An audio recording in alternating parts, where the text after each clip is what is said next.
Hola Uriel, soy seguidor del podcast desde hace mucho y quisiera compartirte una experiencia que nos ocurrió a mi novia y a mí hace algún tiempo. Mira, lo extraño es que sucedió el mismo día en que escuché el capítulo de La Bruja del Pedregal, lo cual hace que todo sea aún más extraño. No me considero completamente escéptico, pero tampoco me asusto fácilmente. Cuando salió aquel capítulo lo estuve esperando con ansias. Recuerdo escucharlo en mi trabajo de oficina, intrigado por cómo la bruja lanzaba esa amenaza al final. Incluso me reí un poco, pensando que era solo un relato más y ya.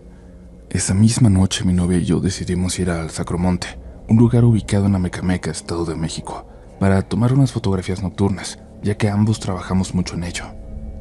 Sabíamos que no era la mejor idea porque el lugar no tiene seguridad y suele estar completamente solo por la noche, pero nos aventuramos de todas formas. Cuando llegamos hice algo por precaución, ya que a esa hora no hay seguridad en la zona. Le di la vuelta al auto para tener una salida rápida en caso de cualquier emergencia. El camino estaba oscuro y bordeaba la caída del cerro. Fue en ese momento, mientras daba la vuelta, que vi algo que me dejó helado. Una mujer con vestido blanco, largo y de manta, de cabello negro, que parecía estar subiendo desde la caída del cerro. Lo extraño es que no había ningún camino por ahí. Además, su cuerpo no tenía el movimiento natural de alguien que camina. Parecía flotar o deslizarse hacia arriba sin mover sus manos o piernas. Fueron solo unos segundos. Se lo mencioné a mi novia, pero ella no me creyó. Me dijo que quizás había sido su reflejo cuando ella buscaba su labial en su bolsa. Sí, sé que suena completamente ilógico, pero en momentos como ese, tu cerebro se agarra de cualquier explicación casi lógica para no asustarte. Nos quedamos en el auto un rato, platicando sobre lo que acababa de ver. Yo no podía dejar de pensar en eso. No había nadie más, solo nosotros y el silencio. De repente apareció un señor que hacía ejercicio. Iba trotando. Caminó detrás de nuestro auto y luego siguió su camino bajando por el cerro. Nos quedamos completamente solos otra vez. Mientras discutíamos aún los ángulos, las tomas para las fotos que queríamos hacer, algo pasó. Con el motor del auto encendido y el radio apagado, comenzamos a escuchar un murmullo.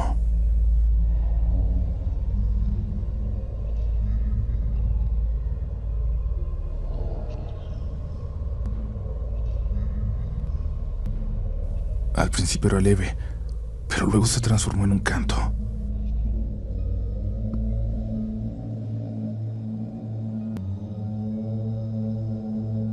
No entendíamos las palabras. Miramos por los retrovisores, pero no había nadie.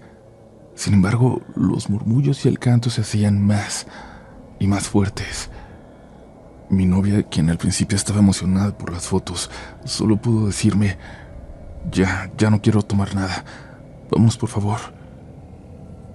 Encendí las luces altas del auto. Lo puse en marcha y aceleré. Aceleré lo más rápido que pude, aunque el camino estaba lleno de piedras. Mientras bajábamos por el cerro, ambos estábamos en silencio, tratando de asimilar lo que acababa de pasar. Quizá no sea el relato más aterrador, pero como les digo, lo inquietante es que todo ocurrió el mismo día en que escuché esa historia. La Bruja del Pedregal. Esto me hizo pensar que, no sé, que podría haber alguna conexión. Yo no soy alguien fácil de sugestionar, pero mi novia también escuchó los cantos conmigo. Sea lo que sea que estuviera ahí, eso sí les puedo asegurar, no era nada natural. Gracias por escuchar mi relato.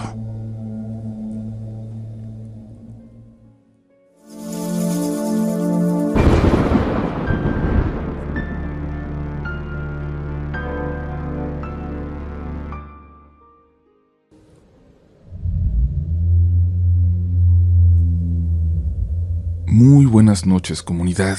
Gracias por acompañarnos de nueva cuenta en Relatos de la Noche, donde van a encontrar lo que andan buscando. Historias. Historias que hablan del mundo de lo paranormal y de esos extraños momentos en los que parece entrelazarse con el nuestro. Acaban de escuchar una historia más que parece tener cierta conexión, casual o no, con el infame episodio de La Bruja del Pedregal, el más aterrador del año pasado, según ustedes, y ahora pasamos a la experiencia que da título a este capítulo. Una historia que habla de una maldición, de una leyenda, que surge de los más extraños payasos de los que han oído. ¿Se atreven a seguir escuchando? Mi nombre es Uriel Reyes, y tú estás por entrar conmigo en los siguientes relatos de la noche. Buenas noches, comunidad. Esta no es mi historia. Me la contó mi abuelito hace años. Él fue testigo, y el protagonista del relato era un vecino. Mi abuelo me la contaba asegurando que todo lo que narraba era real. Verán, todo sucedió en mi pueblo, cuando todavía era muy pequeño y no tenía las carreteras pavimentadas de hoy en día. En esa época la mayoría de las casas eran de adobe, una mezcla de tierra y pino seco, aunque algunas, como la del vecino, ya estaban en proceso de construcción con ladrillo. Era un lugar muy tranquilo pero lleno de leyendas, de esas que pasan de generación en generación. Historias de cosas extrañas que la gente aseguraba haber visto y que con el tiempo se convirtieron en parte de la vida cotidiana. Cada año sin falta un circo llegaba al pueblo. No era un circo grande ni espectacular, al contrario, era pequeño y bastante modesto, pero su llegada siempre causaba emoción. Contaba con tragafuegos, acróbatas y un número especial en el que varios payasos cruzaban la cuerda floja sin ninguna red de seguridad. Sin embargo, algo en ese circo inquietaba a los habitantes. No era el espectáculo en sí, sino los propios payasos. No vestían como los payasos comunes de otros circos. Sus trajes eran extraños, antiguos, con gorros puntiagudos y un aire teatral que no se parecía en nada a lo que la gente estaba acostumbrada a ver. Pero lo más perturbador de todo era que jamás hablaban, ni en el escenario ni fuera de él. Se movían con precisión, como si cada paso estuviera ensayado. Durante el día, mientras los demás artistas se mezclaban con la gente del pueblo, comían en los puestos o charlaban con los curiosos, los payasos nunca eran vistos fuera del circo. Salían de su camper hacia su función y volvían a desaparecer tras la lona. Nunca nadie los veía en otro contexto.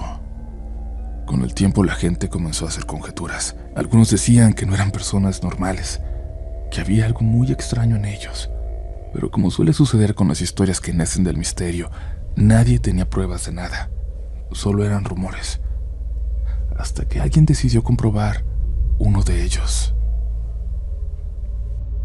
El vecino de mi abuelo, un hombre de carácter fuerte pero con una curiosidad insaciable, había escuchado un rumor inquietante, una leyenda. Decían que si alguien rezaba el Padre Nuestro mientras los payasos realizaban su acto, algo terrible ocurriría. No sé si lo hizo por simple curiosidad o con una intención más oscura, pero una tarde decidió intentarlo. Se sentó entre el público, esperando el momento adecuado.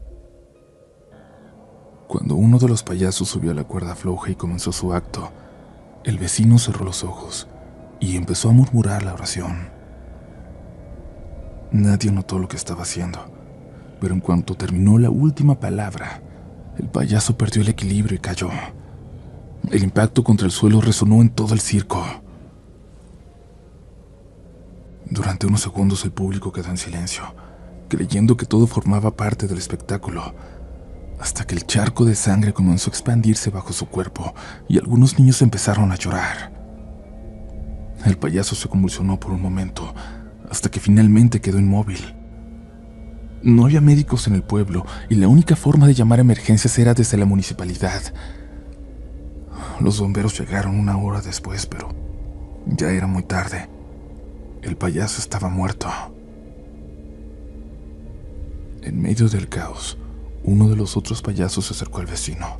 Lo tomó del hombro y con una voz que sonaba profunda, casi inhumana, pero con un tono de tristeza y condena, le dijo: «Amigo, nosotros no te estábamos haciendo nada. ¿Por qué nos hiciste esto?» El vecino sintió que el aire le faltaba. Se levantó de su asiento y salió corriendo del circo, con el miedo recorriéndole la espalda. Desde esa noche su vida cambió por completo. Una semana después, cuando ya intentaba olvidar lo sucedido, los payasos fueron a buscarlo. No llevaban maquillaje ni vestían sus trajes habituales. Era la primera vez que alguien los veía así. Eran 3 hombres con expresiones serias, con un aire pesado que parecía envolverlos. No dijeron mucho, solo que estaban tristes porque su amigo había muerto. Sin saber cómo reaccionar, el vecino les ofreció ayuda, lo que pudiera, y ellos simplemente le pidieron que comprara una botella de aguardiente. Él accedió. Fue por ella. Les prestó vasos y bancos. Los payasos sirvieron el alcohol lentamente, un poco en cada uno de los vasos. Pero no bebieron ni una sola gota, solo lo miraban. Uno de ellos insistió en que él bebiera con ellos, y sin saber por qué el vecino lo hizo.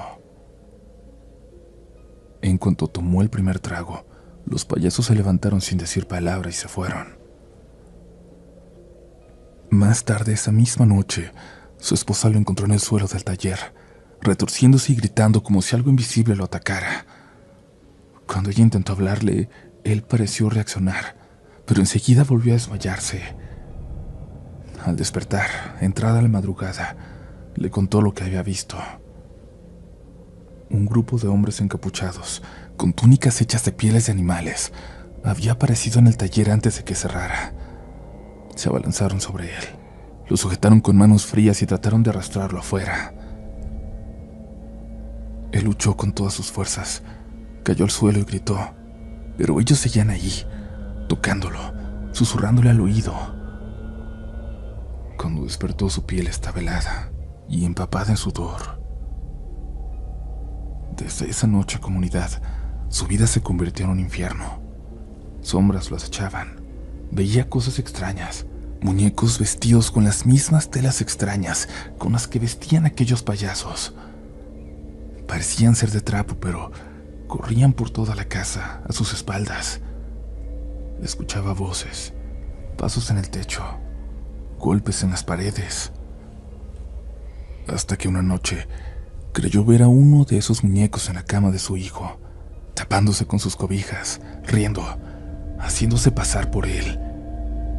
Enloquecido, sin saber qué había hecho con su hijo, lo golpeó con todas sus fuerzas mientras aquel maldito ser no dejaba de reír. Pero cuando los gritos de su esposa lo hicieron reaccionar, se dio cuenta de que no había ningún muñeco. Estaba golpeando a su propio hijo. La situación se había vuelto a todas luces insostenible. El hermano menor del vecino, un hombre de fe, conocido por ayudar en cuestiones espirituales a todo aquel en el pueblo que lo necesitara, decidió organizar una novena de oración en la casa. Sin embargo, desde el primer día, en cuanto comenzaron a rezar, un hedor insoportable inundó el lugar. Día tras día, el olor regresaba, y con él, los susurros, los golpes en la puerta, el sonido de pasos en el techo.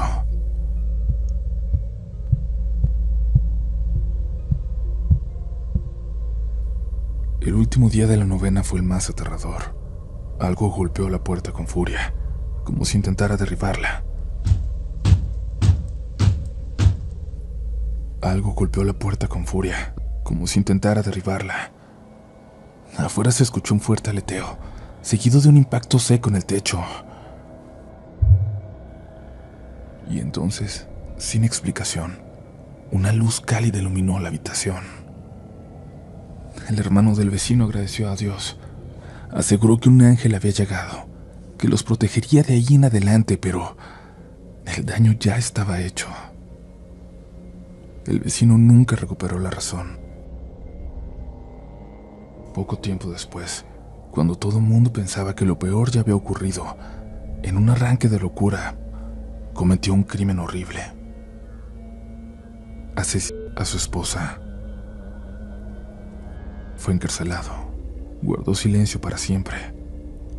Nunca explicó por qué lo había hecho. Y dentro de la prisión, se dice que también le quitó la vida a otros 3 hombres. Mi abuelo jura que esta historia es real, todos y cada uno de sus detalles. Él mismo fue testigo de la conmoción que rodeaba el circo cuando sucedió el accidente. Él recuerda escuchar las sesiones de oración desde su casa, y en algunas incluso lo hicieron participar. Lo que más recuerda claramente es que, después de la muerte del payaso, ese circo nunca volvió al pueblo.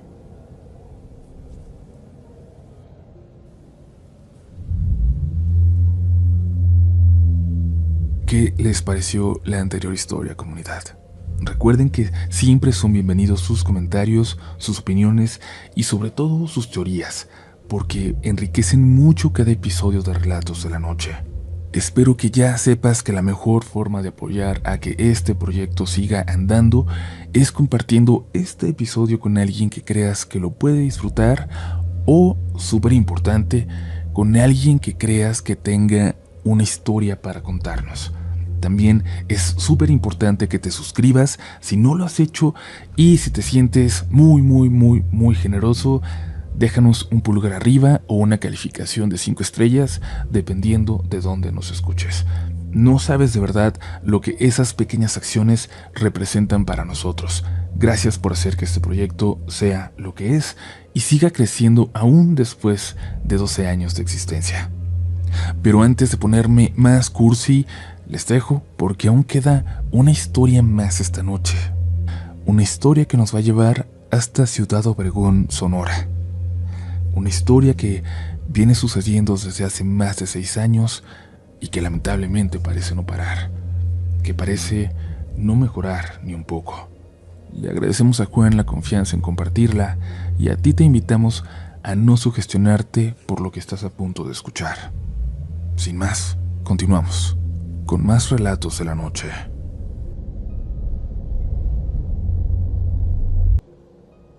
Hola comunidad, soy nuevo aquí, pero quiero compartir con ustedes algo que me está pasando.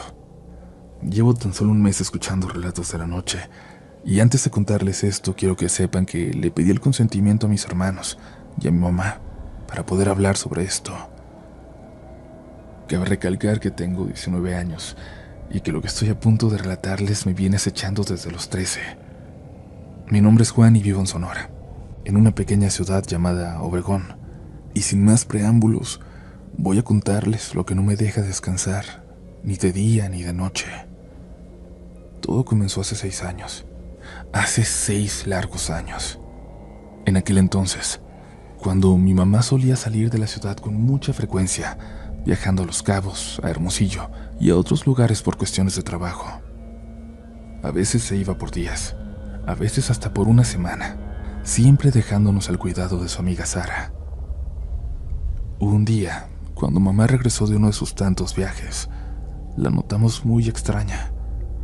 Mi hermano gemelo y yo nos dimos cuenta de inmediato, aunque mi hermanita, que aún era muy pequeña, al parecer no percibió nada raro.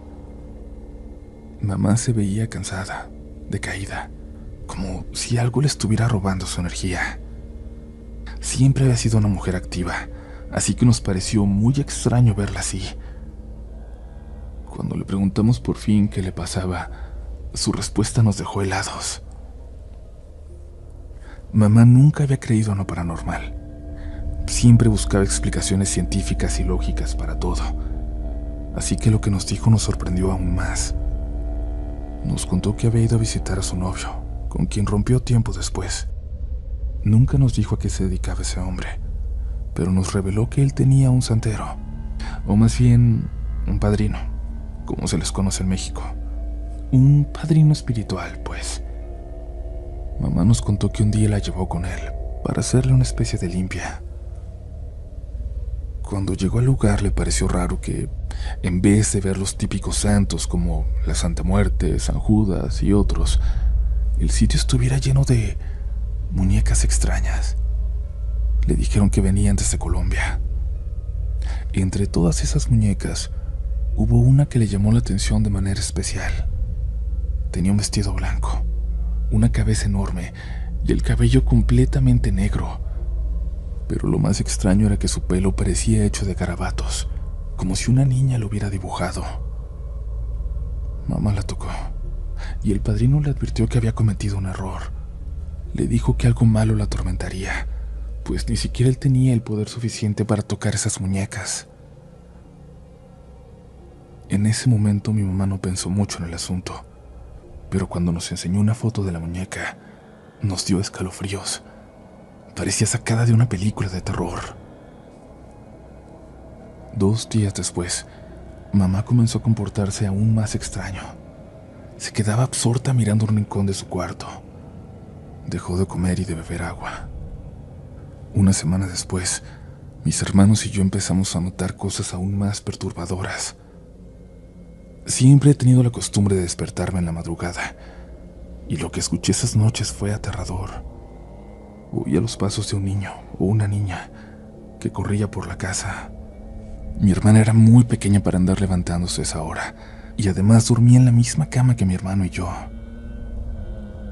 Una noche, cuando sentí esos pasos entrando por primera vez en la habitación, lo único que pude hacer fue taparme de pies a cabeza, cubrir a mis hermanos también, que afortunadamente seguían dormidos. Al día siguiente le conté a mi mamá y su respuesta me dejó frío. Sí, mijo, es Mateo. Es un niño y no encuentra a su mamá. Se va a quedar aquí un tiempo. Mi mamá seguía sin comer bien, sin beber agua. En algún momento realmente pensamos que se estaba volviendo loca. Pasó otra semana de tormento, de ruidos, pisadas y en ocasiones risas en la madrugada. Hasta que de repente, no sé por qué, mi mamá reaccionó. Esto no puede estar pasando. Esto no puede más que yo, dijo, y le habló a Sara para que nos cuidara. Volvió a irse de viaje. Cuando regresó nos enseñó muchas fotos. En una de ellas, tomada en el espejo de su hotel, se podía ver claramente la muñeca o la santa que había tocado sin permiso. Lo aterrador, comunidad, es que se miraba de tamaño real, como si fuera una persona detrás de ella. Esa foto es probablemente lo más perturbador que he visto en mi vida. Mamá comenzó a hacerse muchas limpias con una persona que le recomendaron. Esa persona le dijo que un alma muy negativa, o prácticamente un demonio, quería llevarse a uno de sus hijos. Cuando nos contó eso, mi hermano y yo quedamos en shock. Teníamos solo 13 años. Días después, mi mamá salió de viaje nuevamente, pero esta vez Sara no pudo cuidarnos. Y lo que voy a contarles ahora es la razón por la que estoy compartiendo esta historia. Eran más o menos las 6:30 de la tarde. Mi hermano y mi hermana se habían quedado dormidos, viendo Malcolm en del medio, un programa muy querido aquí en México, incluso tantos años después de que terminó. Yo quise bajar el volumen de la televisión, pero de repente se fue la señal y empezó a sonar el ruido blanco de la interferencia.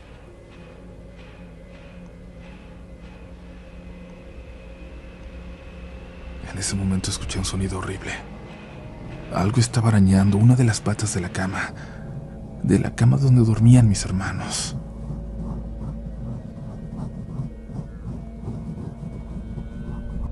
Pensé que podía ser una rata o algún otro animal. Me asomé debajo de la cama, justo en la pata desde donde venían los arañazos, pero no había nada. Sin embargo, el sonido seguía, ahí frente a mí.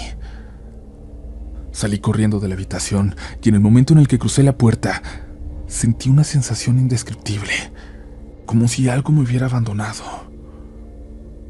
Me quedé paralizado del miedo. Como pude, regresé al cuarto. Traté de despertar a mis hermanos. No reaccionaban, parecían sin vida. A mi hermano incluso le di un par de golpes y no despertaba. Los arañazos se intensificaron. El sonido de la televisión aumentó de volumen. Solo pensé en llorar.